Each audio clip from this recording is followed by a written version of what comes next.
African Queen Mo channel subscribers, viewers, and friends. I hope you're well. Please forgive me for introducing myself and for saying hello, because it's the African way. We always greet and meet and say hello. How are you doing? We check on your welfare. We check on the welfare of your family. And if you're not careful, we can keep you there 15 minutes greeting you only. All right?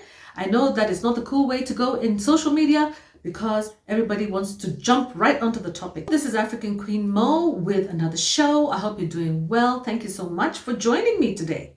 So today we are going to be doing a little bit of everything. We're going to do a little bit of singing. We're going to also do a little bit of talking, and I'm going to be giving you a testimony. Okay.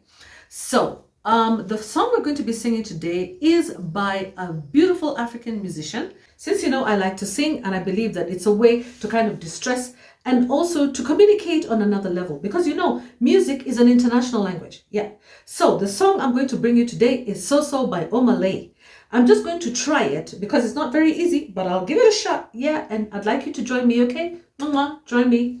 Now, this song is about people's battle with sadness and depression and all the difficulties of life and challenges that many people are going through right now. If you read the mood of the season right now, it's a very sad season when people are going through, there's wars, rumors of wars, assaults. We've just lost the CDF, the Chief of the Defense Forces in Kenya. And we really are very sad here in Kenya to lose a person who, the first CDF sitting in office, lost through a helicopter accident with about 8 or 9 of his members. Believe it or not. Very painful, very painful. And his name is Mr. Ogola. And you know, God rest his soul in eternal peace, and also of his team members.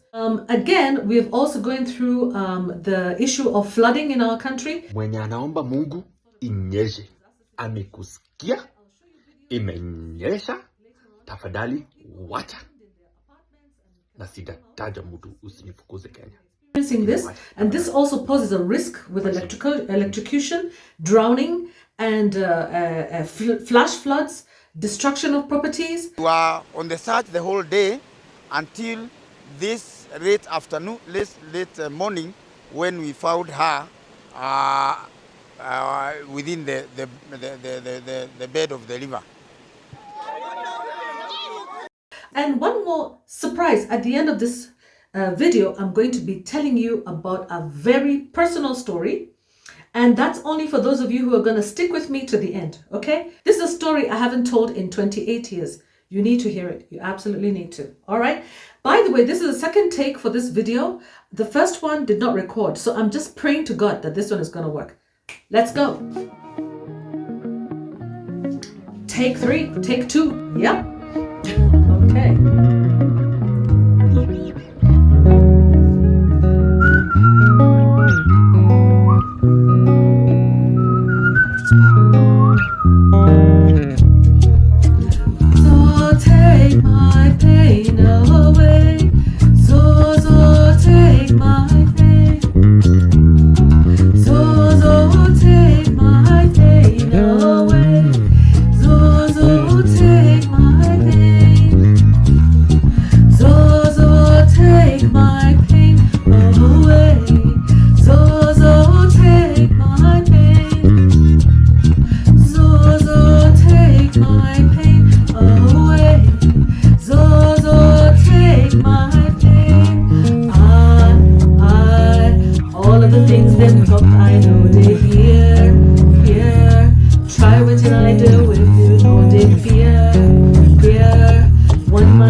Help me overpray, Muhammad, I don't break commandment, I can't stay for one place, for God's sake, come and take my pain away from me, pain away, so take my pain, so take my pain away, so take my pain.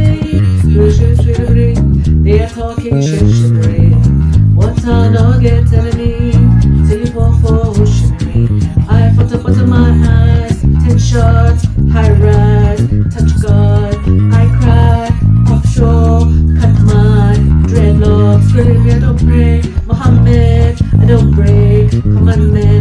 can stay one place. For God's sake, my day will come and change me. Only you could feel my pain. Give me vitamin. We could take this pain away. Take my pain.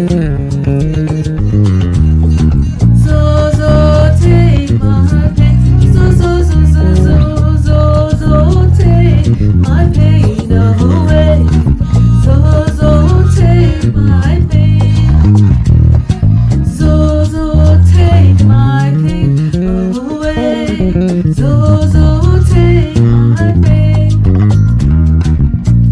Take my pain. Take my pain away.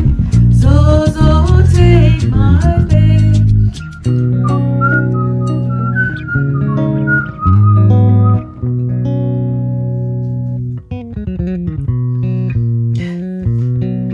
Okay, I hope you enjoyed that song by Omar Lay, who is a Nigerian and a very talented musician. Somebody decides to, play the bass guitar, and I'm singing, oh God, I just wish somebody could just have a bass guitar, and I stand there and I sing. Oh my God, I love music.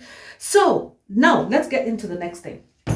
So we lost this gentleman called the Chief of the Defense Force, and his name is Mr. Ogola. And we really miss him. I feel so sad. All Kenyans have been grieving. We have been really grieving. But what I want to discuss about this is going to be relevant for many people who are grieving. What is the acceptable way to grieve? Right now, there's a lot of chatter on Facebook and many other platforms, like Twitter, for example, where the son of the Chief of the Defense Force, okay, his name is Joel Ogola, he came out guns blazing, talking about, especially when he was, when you stand up to talk about your father under normal circumstances, people grieve to the point where they can't even finish a sentence. They need somebody standing next to them, to hold on to them and give them some support. Kind of like me. That's what I would do, Most of us would experience that.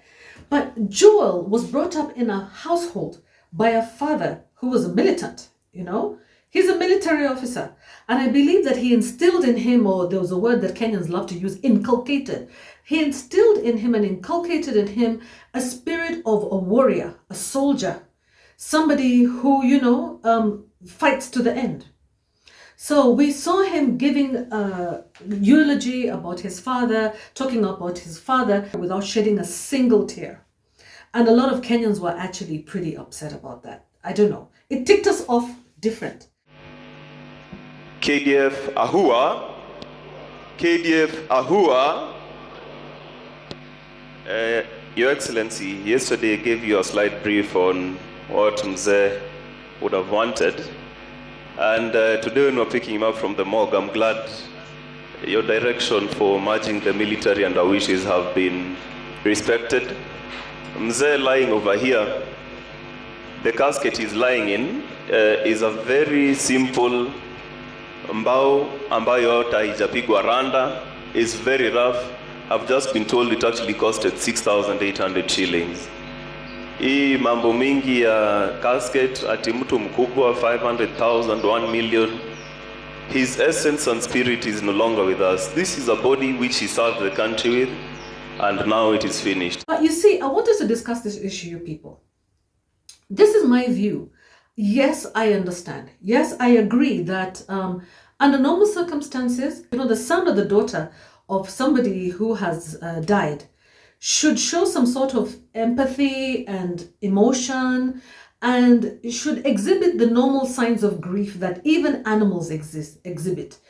But we have to realize that people are so different. What? In fact, let's sit down and have this discussion.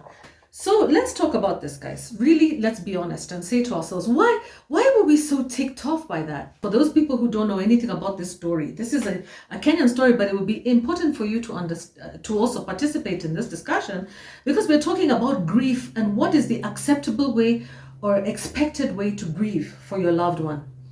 I've heard stories from people who say, I never shed a tear, and others who say I was inconsolable. And others who say, I was inconsolable for years. I've never been able to get over it. I even have a friend who passed away, still grieving her father. you know, a very good friend of mine, and she always used to tell me she'll never get over the death of her father. But in this particular case, Joel seems like he was a little bit over prepared for his father's death. But you know, there are stories on the media that the military officer prepared himself and prepared his family. I believe, you know, he was prepared for death and talked about it. I guess, you know, when you're working in the line of combat, even if it's an unspoken rule, the understanding is that you can go out and not come back. So his son took the liberty of telling everybody about his father's commitment to Christianity, his reading of the Bible from cover to cover every year. And, you know, he started addressing the military officers, his father's team, himself, you know, he gave himself the liberty in full view of the president of Kenya, who was seated in the crowd. This is what Kenyans are discussing. Kenyans are pretty ticked off. They think that, number one, they assume maybe he's not even the real son. They should check his DNA. Number two, they think he's just a little arrogant, spoiled brat. Number three, they think he's very naive. And others think that he's a complete hero. And this is the kind of son that everybody should raise. Yeah, that we have been babying our kids too much, you know, calling them boy child. And this is just an example of somebody who is a real diplomat, who, you know, has his act together. And there's still another group out there who's thinking, be careful, do not judge right now, because this man might actually be trying to duck some snipers, because we're not really sure what happened to the father, how he died. There are many theories out there going out, you know, conspiracy theories going out. I would say they're conspiracies for now because they're not proven. And they're saying that there's a possibility that that accident may not have actually been an accident, that it may have been a planned one. So many things. This is Africa. As you know, in Africa, the unthinkable happens. The unthinkable happens, and a little too often. We know that all over the world, military officials actually are second only to the president. Yeah, in line of command, chain of command. Commander-in-chief of the armed forces and the armed forces head. Those are the two big guns in the government, apart from the deputy president. So, you know, he's actually supposed to have probably a state funeral. We would have expected that, to have a state funeral. But according to his son, he says he wants him buried in a sheet, and lots of details. The son went into so much detail at such a time when he should have been grieving, that most Kenyans were like, what the heck is this kid all about, you know?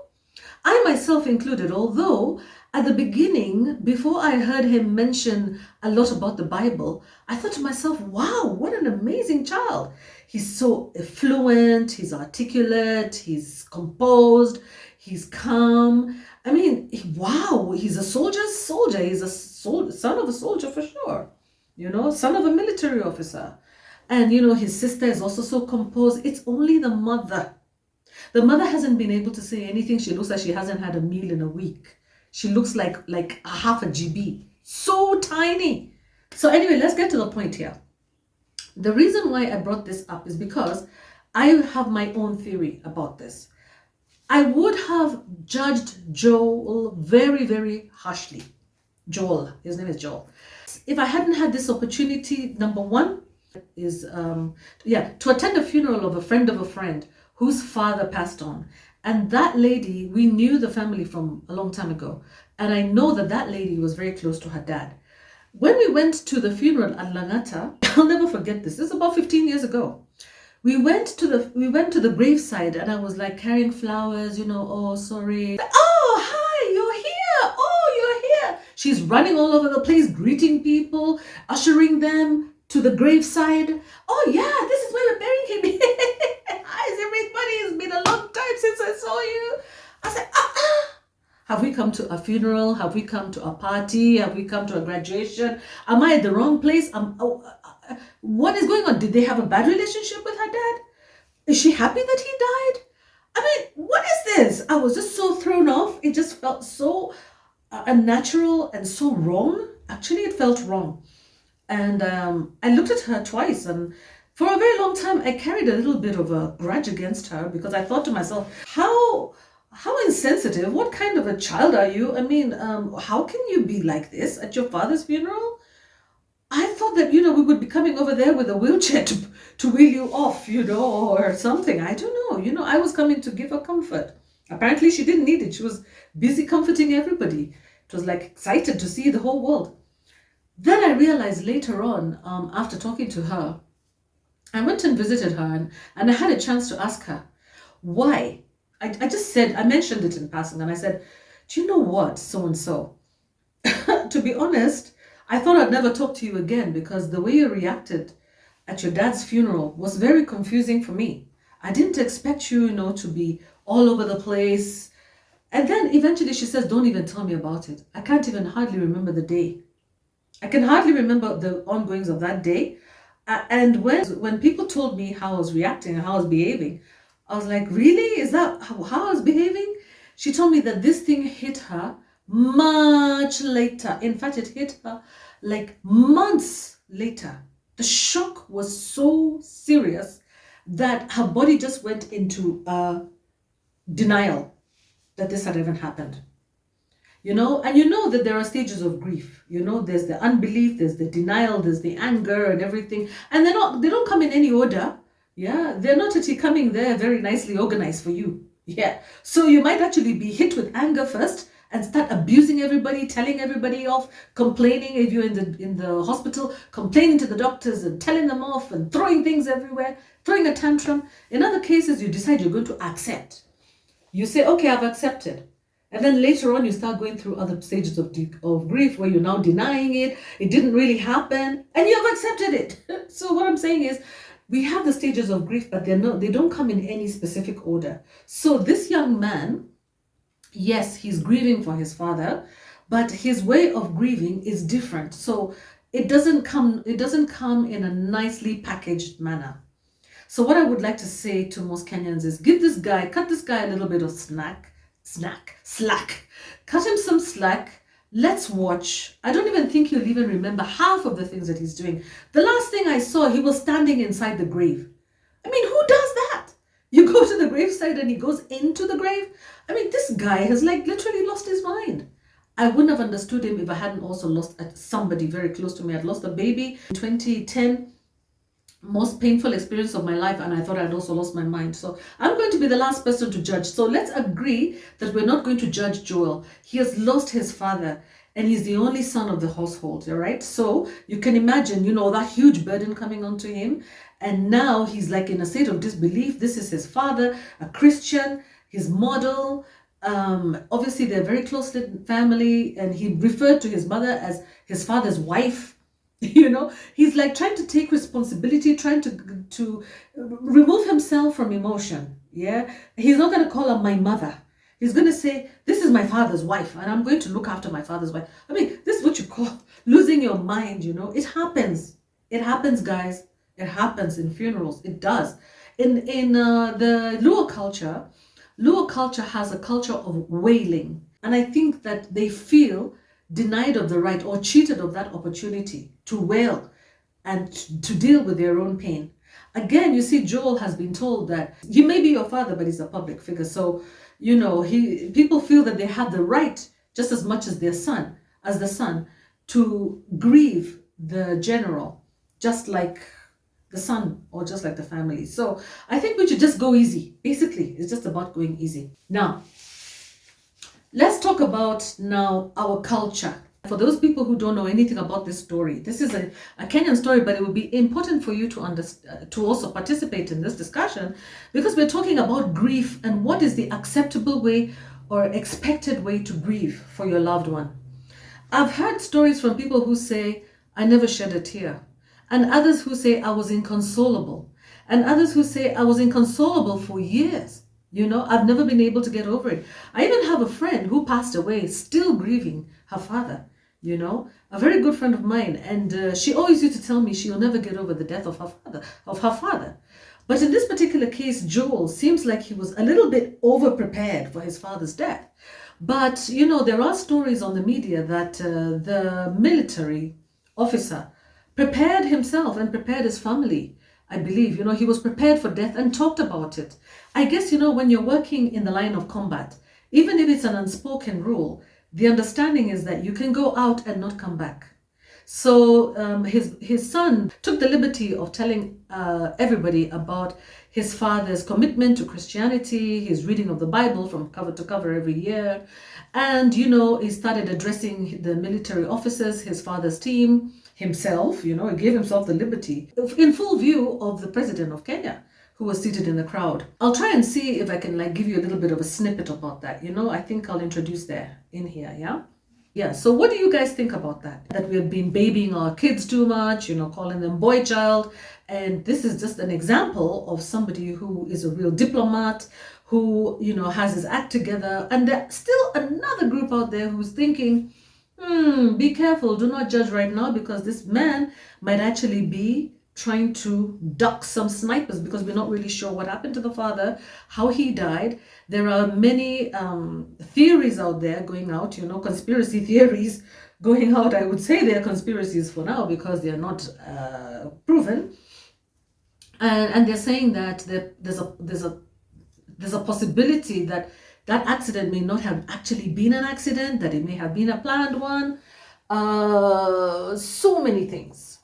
This is Africa. As you know, in Africa, the unthinkable happens, and a little too often. Okay, guys, now I'm going to bring the camera a little bit closer because I'm here to tell you something that is wow. I'm going to give you a testimony, and this is my testimony, guys. I had a near-death experience way back when my son was about 4 years old, which was in the US. And the way it happened is because I experienced a problem with my throat for a long time. I was chewing on an apple in the office. You know, when you're working, typing, and then you're chewing something? I chewed on an apple, and which is the cover of the apple. You know, it's kind of plastic. It feels like plastic. Well, it's the skin is hard, right? And I chewed it, and it went and it scratched my throat. Didn't think much of it.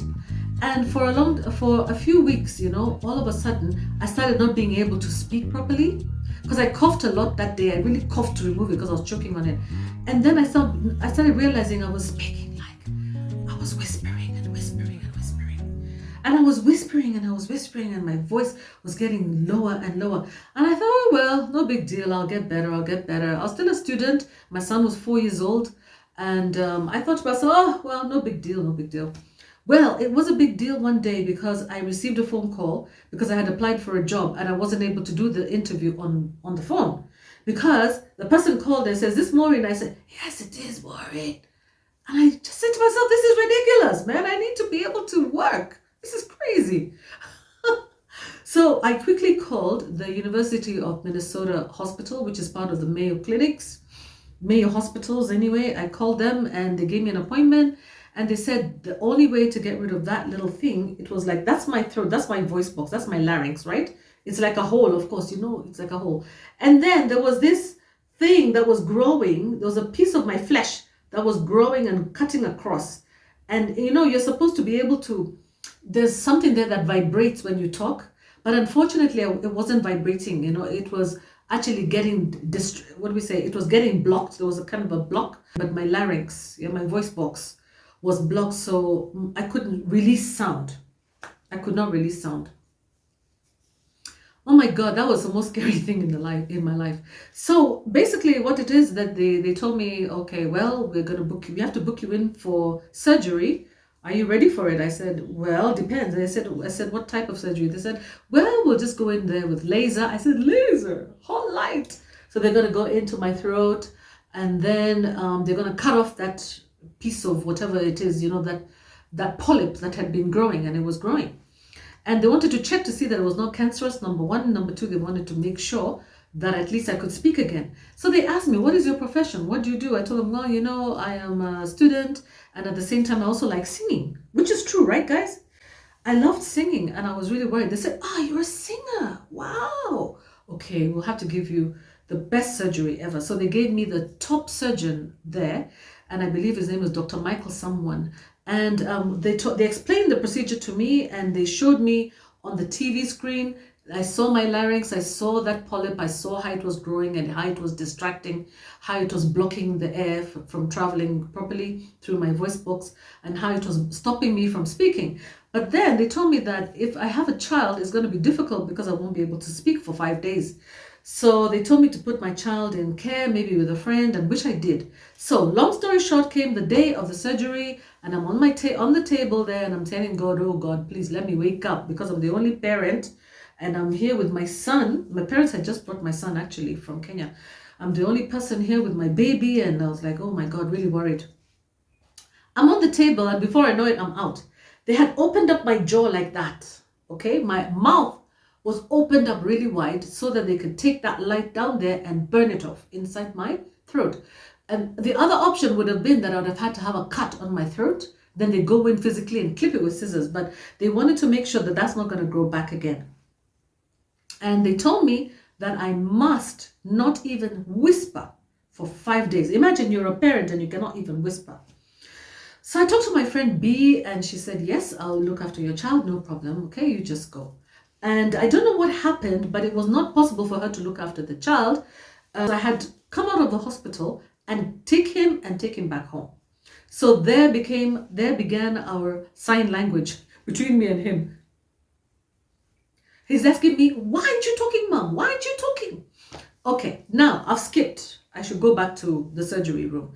It was so frightening, guys. I need to tell you about this new near-death experience. It was 28 years ago, and I'm telling you, even when I think about it right now, I shiver and I shudder. I was in my 30s, and it was the most traumatic experience of my life.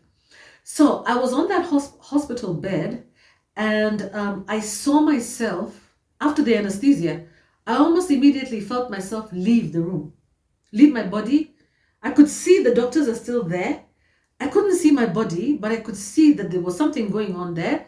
But I was far, I was looking down, and I was going further and further and further and further and further away.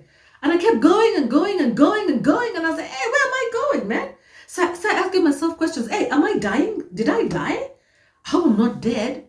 I am dead. Am I dead? Where am I? So I thought, oh, maybe am I delirious? Am I dreaming? You ask yourself questions, and you're lying there. Supposedly your body is lying there, but your mind and everything is gone. So I had traveled out of space. I went into the sky. I didn't see any tunnel of light. I didn't see any of that. I just went straight out into the atmosphere. And I went into the sky, and the sky was blue and beautiful. The sky was so beautiful, blue. And then all I saw was big, huge clouds in the distance and a very bright light. And something told me that bright light over there, that sun, is where God lives. And then I started to remember Bible verses that I had been taught when I was a child, that I would not even be able to tolerate the glare that comes from the light of God. So I asked myself, so if I'm going over there, how am I going to be able to see God? Because already that glare is so much, I don't want to see it. Yeah. As I'm thinking like that, all of a sudden I find myself being shifted, like moved away from all this brightness and into complete darkness. Complete. It's like a curtain. It's like I was picked up and put into this isolation of darkness. What do I say? I was completely like as black as, you see this phone? It was this black, if not blacker. And the blackness had some sort of mist. It was a misty black. Misty charcoal black. I mean black, blacker than black. So black that I couldn't even see my hand. I couldn't see myself. I couldn't see anything. But on the left-hand side, I noticed something, that there was a pit on the ground. And I heard screaming, gnashing of teeth, gurgling scream like I've never heard in my life. If I think about that scream, guys, I would think like it's just some sort of animal. Animals. It was not animals. I looked down into the pit. I was so scared because, well, I had to look because you see, I could see embers. You know when you have like a charcoal grill and then you have the charcoal maybe gets like oil in it, and so it sparkles like this. Yeah. So I looked on the left and I saw burning flesh, and I could see those were people down there, and their flesh was burning but wasn't being consumed. It was burning, but they had been burnt partially. Partial of them was consumed, other of it was not. I was like, where am I? Am I in hell? This looks like hell. And I was so I was so petrified. I was so afraid. I was so scared. I've never felt so alone. I felt so alone. I felt so frightened, so scared. And then all of a sudden I felt a being next to me. I just realized I wasn't alone. And then I looked on the left and this was big, tall person next to me. Very tall. And I was even scared of him, but he was like, don't be scared of me, you know, but he just said, just look, look. So I looked and I looked on the left. I kept seeing that childhood thing. And in front of me was a cave like this. And inside that cave, there was demons walking. There was a demon in front and a demon at the back. And in the middle of that demon was a very well dressed black African man. You know, he looked like a preacher, or he looked like a pastor, he looked like a politician or a rich man. You know, he looked like, you know, he was somebody of stature back on earth. And they were coming in one by one. They were being ushered in. And the demon was laughing. He was really happy, and he had bent his head like this, and he was very happy, you know. And I was like, what? Do you guys know where you're coming from? You know where you're going? You're going to end up in this pit? Meanwhile, I was trying to have a conversation with the people in the pit. Can you believe this, guys? I'm trying to have a conversation with people in the pit. So I look inside the pit and I'm like, what are you doing there? And they say, don't come here. Don't come here. Go back. Go away. Go back. Don't come here. So I looked in the pit and I started to see if I know anybody in there. And sadly, let me not say this, but I saw like I knew someone in there. Very frightening.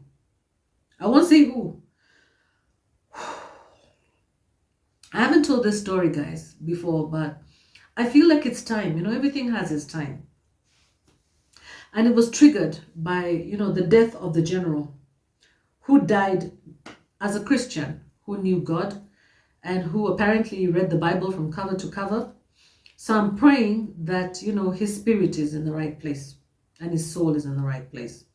So, but those people that I saw being ushered in by those demons, I started asking this person, why are we here?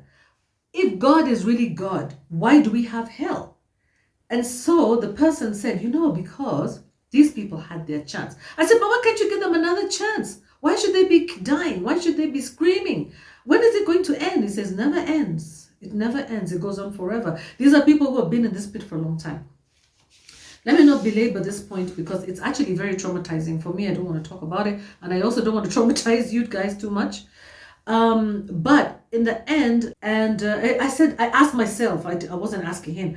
I was feeling guilty. I was feeling actually the guilt and the weight of sin. I was feeling the weight of the bad things that I have done. And I started to see things that I had said and things that I've done in my whole life. They were just like there.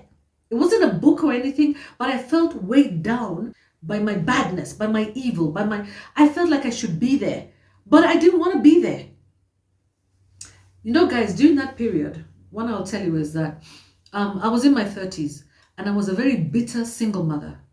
I was angry with the father of my child. I was angry with life. I thought I had lived a good pious life for till I was 22. I only started dating very, very, very late in my life.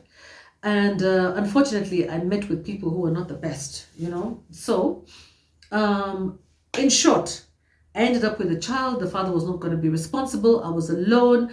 And I was actually ostracized by a lot of people, including my parents were not happy at all with this whole thing. And I felt burdened and angry. So what happened is that because I was actually, at that time when I was very young, in my 20s and 30s, I was actually apparently a very pretty, good-looking girl. Yeah. And I had everything, you know, that men like, plus the shape, plus the legs, plus the beauty, plus, you know, personality. I think people used to tell me many things, and I had many men who were admiring me. When it came to my birthday, I had so many cards, and I had a lot of admirers in my time. I won't lie, it's a fact, it's true. And so what I did, I weaponized it. Yeah, I weaponized it. After I had my child, I weaponized my beauty. I weaponized my looks. I weaponized my personality. You know, and I didn't care about who I was dealing with. I didn't care about any man. All men were game. Yeah, I was going to deal with them. They were all going to pay for the sins of the father of my son, for the sins of all the men who were there. Yeah, who had taken advantage of me. I was going to deal with them. So I met guys who, some of them good, some of them not so good, but most of them actually quite nice. I was very young and they were like, no, it's no problem. Even if you have a child, it's no, I did not believe them. I did not like them. I didn't want, I would just like, you know what? You're here. Thank you very much. Let's go dance. Let's go have a good time. You come back, stay in my house. If I need what I need from you, I take it. I don't even care. I don't care. I can see you. I can see anybody else. I did not care, guys. I did not care. And I knew it, and I felt the weight of all my sin when I was actually in that hellhole, in that hell chamber, in that hell environment. And it goes on forever. And this person said, so because of your sin, this is why you're here. Remember, guys, I'm supposed to have been on the operated table, but right now I'm in hell. I'm in hell. And yet it's so painful because I've seen heaven. So I've seen what heaven might be like. So I thought to myself, I'm never going to get out of this darkness. It felt like forever. I said, I'll never get out of this darkness, ever, ever, ever, ever. It's not like night and then morning is going to be day. No, no, no. You're going to be like this 24 hours forever. 24/7, 365 days a year, forever. I was like, no way. I hate darkness, first of all. I don't like pitch blackness.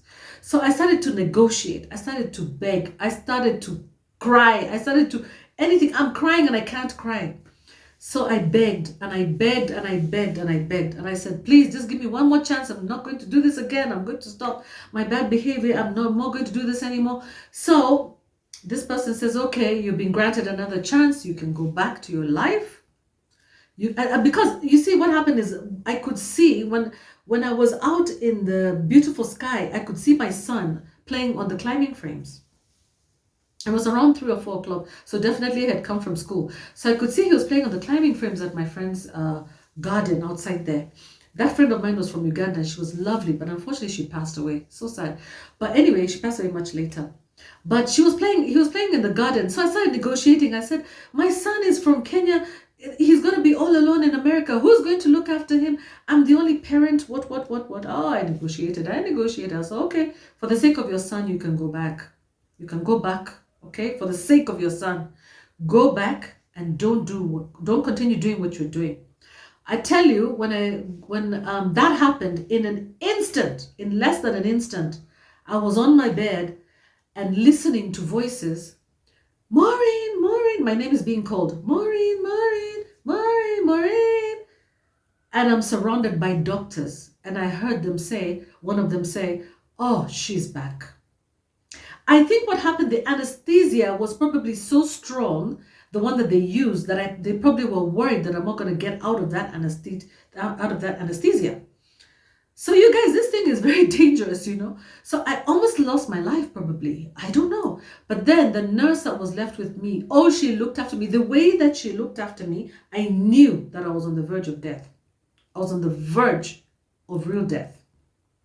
That's why it's called a near-death experience. It's not a death experience. It's a near-death experience, yeah? So there's a part where you're on earth, and then there's a part where you're in the middle, and then now when you finally die. So I wasn't dead, so of course not, yeah? So I came back, and when I woke up, I was so frightened. I was shivering. I was shivering from fright. I was so afraid. I didn't know what to tell people. I was so grateful to be back. You know, that when I went back here, we continued, you know, and from that day, that was it. I dropped everybody. I just dropped my friends. I dropped my boyfriends. I didn't have one. I had several. I dropped my boyfriends. I dropped all that. I dropped that lifestyle, and I've never gone back to it. Never. If I date one person. That's it. You know, for that period, I'll date that one person, hoping that it was going to materialize into something. If it doesn't materialize, I move. And I would never drag one guy or weaponize what God gave me as natural, you know, for anybody else. So I'm very careful. From that day, I never, ever, ever mistreated anybody ever again. Now, why did I tell this story? The reason I told this story, you guys, is because at the moment right now, I can see cruelty. I can see evil. I can see meanness on social media that is driving so many people to despair, even to the point where many are taking their lives on social media because of the harsh words that are said by people on social media. Everybody has a responsibility for their own life. Not everybody has the grace to be given a second chance, or even, you know, people there to mentor them. You need to understand that when people criticize you, they are criticizing you from the emptiness of themselves. I learned that one from my husband, by the way, that when people talk evil about another person, they are actually projecting what is inside them onto somebody else. So you need to understand that as a woman, it's not good to misuse a man or misuse anybody, or to weaponize your beauty, to weaponize your brains, to weaponize anything. As a man, it's not good to weaponize your position, your authority, your money, your things, your material possessions, so that you can get a woman. It's not good, and you shall pay. There's a place that you shall pay. Yeah? Hell is real. The hell, that status of being in hell, living the rest of your life once you die, the other life that we have, because we do have another life. Another thing I learned is that we continue with the energy. The person that you are never goes completely. The energy that you are never goes. But the place in which your energy goes to live the rest of its life, is what matters. What matters. So if you want that place to be a positive place, then you have to also exhibit positivity. Here we have an opportunity. There's flooding. We have lost a military officer. We are living in difficult times of war. You need to be on the right side of life. Guys, you need to be on the right side of life. And sometimes I really appreciate these videos that I do, because like a lady called Fatima says, she is documenting her life. This is also documenting my life. Yeah, it's documenting my life. It's documenting my experiences, and I keep copies of all my videos. So I pray that one day, maybe when I'm gone, my son will actually read this or watch it when he's old, and some of you guys will also watch it and share. So please share. Yeah, that song by Omale, so take my pain away, so take my pain. Now, what that song is about, and when you see, the video, and you see these ladies walking around him and taking paint and splashing it on him, it's all that burden of his sins and badness and bad behavior that he's weighed down by those sins. And I understand completely, because I've been through that, right, guys? I've understood it. So, when he says, take my pain away, much of the pain that you carry is because of the burden of sin, the burden of evil.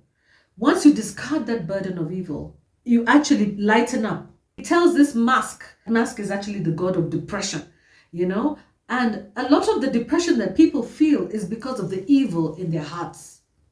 I hate to say that, but that's a fact. Yeah? Depression is a spirit. It's a terrible spirit. It's either the evil that they have experienced from other people, or the evil that they harbor themselves. That impact of evil causes depression. It causes the body to be separate from the mind, for the mind to travel on its own and be separated from the body, thinking and concentrating on negative things. And that's how people end up killing other people or killing themselves, doing terrible things to themselves.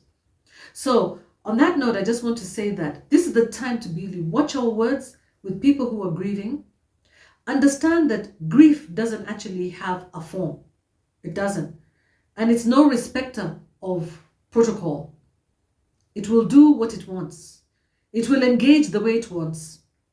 So when you see people are grieving and they grieve in a strange manner, do not form opinions and do not form conclusions about whether or not they genuinely feel the pain of grief.